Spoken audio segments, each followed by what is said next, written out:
Hey, what's up, everybody? Happy Friday.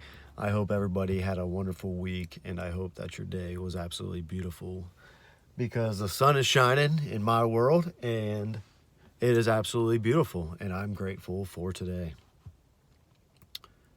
I wanted to talk about relationships today, and I want to lay the disclaimer at the beginning so people are like, who the hell makes this guy an expert? Nobody.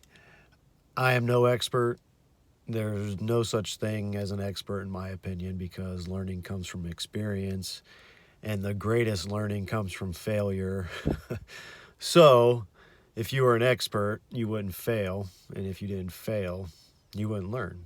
So, therefore, there can't really be any experts, but I just speak from my experience and my past and my perception of what a relationship is and how to maintain even through hard times.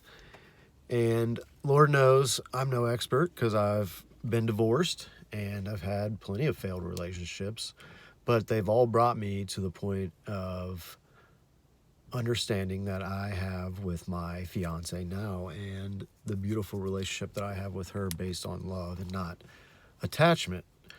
And I talked about this earlier in the week, but the things that we look for, and in my opinion, a lot of the reasons why relationships fail is because on an individual level, we have these voids in ourselves, these unaddressed traumas or stressors or whatever it may be that we feel that we as a person lack. And with those voids, we search for those to be filled by other people. And when you're searching to fill those voids with other people, oftentimes the earth or the universe gives you those people to fill those voids.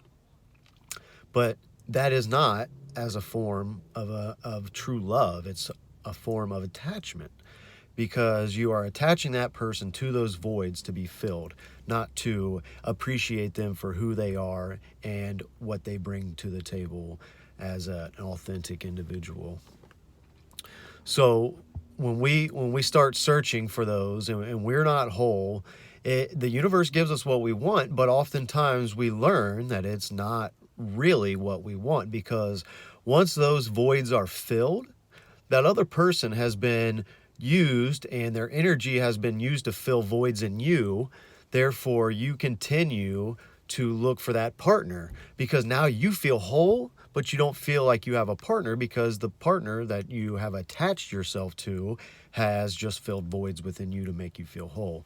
So really, it's so important to do self-work and to really fill those voids internally before you seek a relationship or even during a relationship to continue to evolve as a couple and continue to self-maintain. That way you can hold that space to truly love that other person, good, bad, or indifferent. And another reason that I feel that relationships fail is we fill all of these expectations for this partner and we create this costume for this partner from our perceived reality of what we want, and we create this costume that no human being could actually fit in because we are all human and we all make mistakes, we all have flaws, we all have our little bit of crazy, and it's really just about the person that you're with, loving them unconditionally for who they are,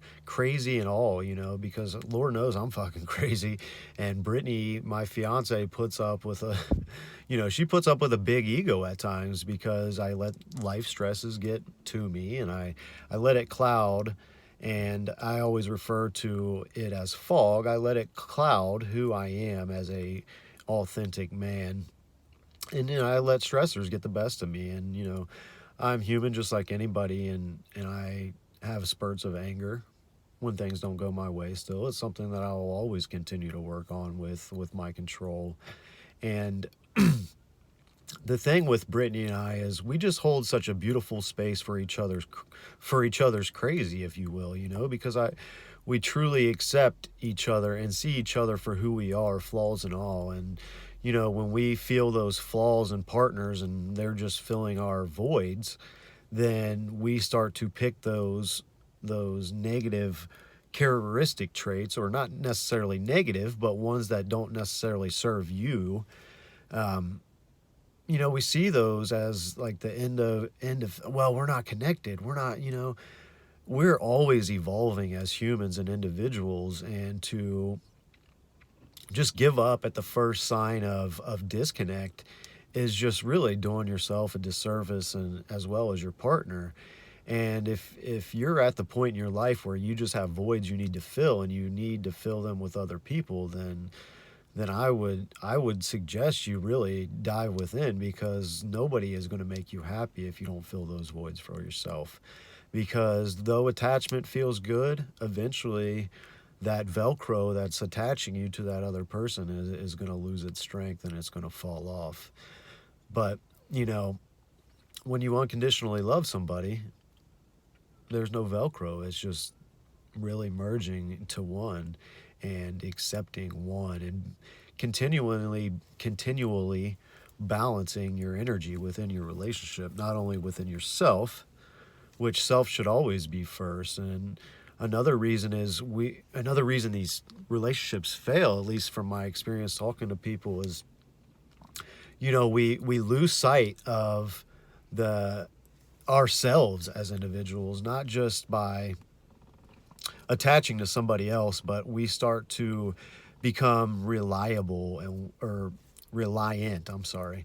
And we start to become, scared that that person won't be there, or that, whatever it may be, whatever your negative feeling towards your relationship may be, is just really brought on by your lack of self-maintenance and your lack of self-analysis of where you're at in that current time and place.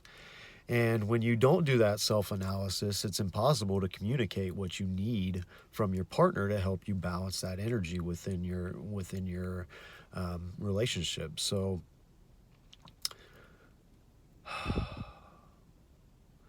when times get hard with you and your significant other, remind yourself daily, hourly, minutely, that that person that you look towards for unconditional love is expecting the same in return, because they see you for your flaws and all. And it would be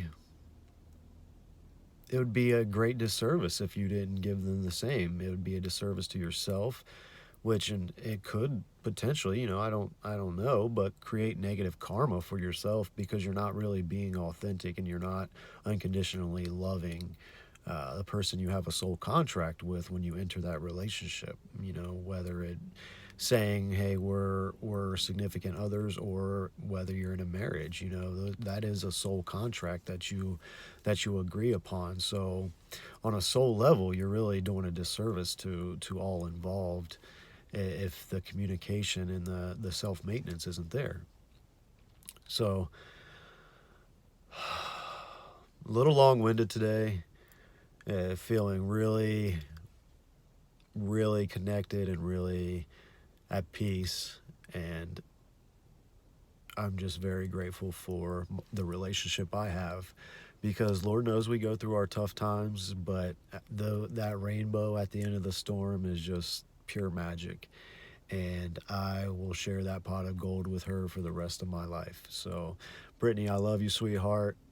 I don't know what I would do without you, because I'll never be without you. So, hope you guys have a wonderful weekend, and I will see you guys tomorrow.